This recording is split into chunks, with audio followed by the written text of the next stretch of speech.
Shalom, saya akan menyampaikan kebenaran firman Tuhan yang terdapat di dalam 1 Samuel pasal yang pertama. Saya akan membaca dalam ayat yang ke-6 sampai dengan ayat yang ke-7, kemudian ayat yang ke-12 sampai dengan ayat yang ke-13, kemudian saya akan membaca ayat yang ke-20. Firman Allah berkata, "Tetapi madunya selalu menyakiti hatinya supaya ia gusar, karena Tuhan telah menutup kandungannya.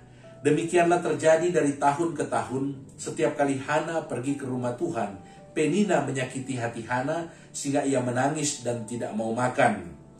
Ketika perempuan itu terus-menerus berdoa di hadapan Tuhan, maka Eli mengamat-amati mulut perempuan itu. Dan karena Hana berkata-kata dalam hatinya dan hanya bibirnya saja bergerak-gerak, tetapi suaranya tidak kedengaran, maka Eli menyangka perempuan itu mabuk." Ayat yang ke-20. "Maka setahun kemudian mengandunglah Hana dan melahirkan seorang anak laki-laki. Ia menamai anak itu Samuel, sebab katanya, aku telah memintanya daripada Tuhan." Kebenaran firman Tuhan ini saya memberi judul, jawaban doa diberikan bagi pribadi yang rendah hati. Allah menjawab doa-doa yang dinaikkan oleh pribadi-pribadi yang rendah hati. Saya percaya ketika kita mengembangkan sikap ini, sikap yang rendah hati, maka Allah akan menjawab doa-doa yang kita naikkan.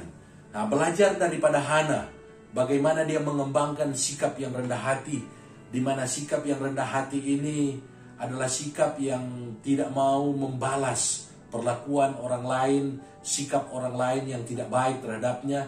Dia tidak membalasnya dengan kedagingannya, tetapi dia menyerahkannya kepada Tuhan. Dia lebih mencurahkan isi hatinya kepada Tuhan daripada dia membalas apa yang dilakukan oleh orang lain terhadap dia. Hana mengalami yang namanya tantangan. Hana mengalami yang namanya halangan-halangan untuk dia bisa melihat mujizat Tuhan terjadi dalam kehidupannya. Yang pertama-tama kalau kita melihat di dalam ayat yang ke-6, Penina selalu menyakiti hatinya. Bahkan bukan hanya 1-2 kali Penina mencoba menyakiti hati daripada Hana. Firman Allah berkata, demikianlah terjadi dari tahun ke tahun. Setiap kali Hana ingin pergi ke rumah Tuhan untuk berdoa kepada Tuhan, untuk menaikkan doa kepada Tuhan, Penina selalu menyakiti dia. Tetapi firman Allah berkata, Hana tidak membalas perlakuan daripada Penina terhadap dia, tetapi dia menyerahkannya kepada Tuhan. Dia membawanya di dalam doa kepada Tuhan. Kemudian kita melihat juga di dalam ayat yang ke-13. Ketika Imam Eli melihat Hana hanya berkata-kata dalam hati, hanya bibirnya yang komat kami, dan ini memang bukan kebiasaan orang yang berdoa di dalam bait Allah. Orang yang berdoa dalam bait Allah itu mengeluarkan suara, bahkan bisa suaranya juga keras dan bisa didengarkan oleh orang lain. Sehingga Imam Eli melihat Hana ini seperti perempuan yang tidak baik. Bahkan dikatakan di sini seperti seorang perempuan yang mabuk. Dan kita tahu seorang perempuan yang mabuk ini mungkin diibaratkan seperti yang dikatakan oleh Hana. Dia katakan kepada Eli, aku itu bukan perempuan Dursila atau Belial. Perempuan Dursila ini diterjemahkan dari kata Belial. Belial ini adalah rekan iblis. Hanya orang yang mungkin mabuk, hanya orang yang menyembah berhala, yang menangis kemudian komat kamit, dan itu memang yang terjadi kalau di kuil-kuil penyembahan berhala. Dan Imam Eli menganggap Hana itu seperti perempuan yang mabuk. Tetapi kita melihat Hana tidak sakit hatinya. Hana tidak membalas apa yang dilakukan oleh Imam Eli kepadanya, tetapi dia menyerahkannya kepada Tuhan. Dia serahkan semua pergumulannya kepada Tuhan. Dan saya percaya ini yang merupakan kunci atau rahasia doa daripada Hana dikabulkan. Kita tahu ceritanya di dalam ayat yang ke-16 ketika Hana berkata, janganlah anggap hambamu ini seorang perempuan Dursila, sebab karena besarnya cemas dan sakit hati aku berbicara demikian lama. Dia menjawab dengan sopan kepada Imam Eli. Dan akhirnya Imam Eli berkata, pergilah dengan selamat. dan Allah Israel akan memberikan kepadamu apa yang engkau minta daripadanya.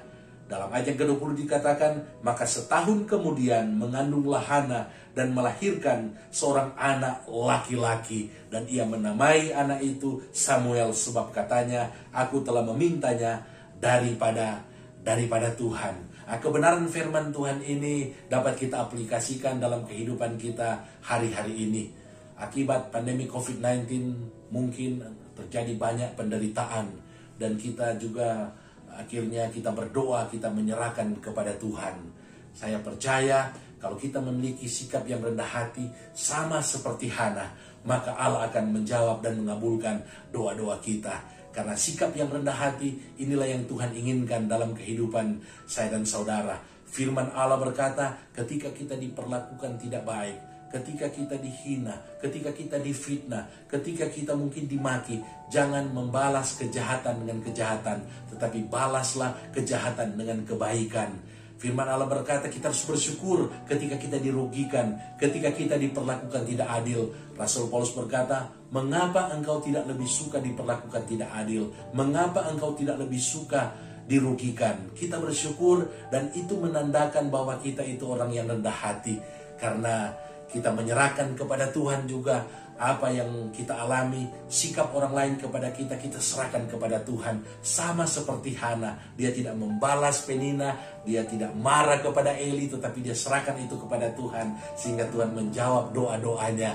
Karena orang yang rendah hati, setiap doanya akan Allah kabulkan.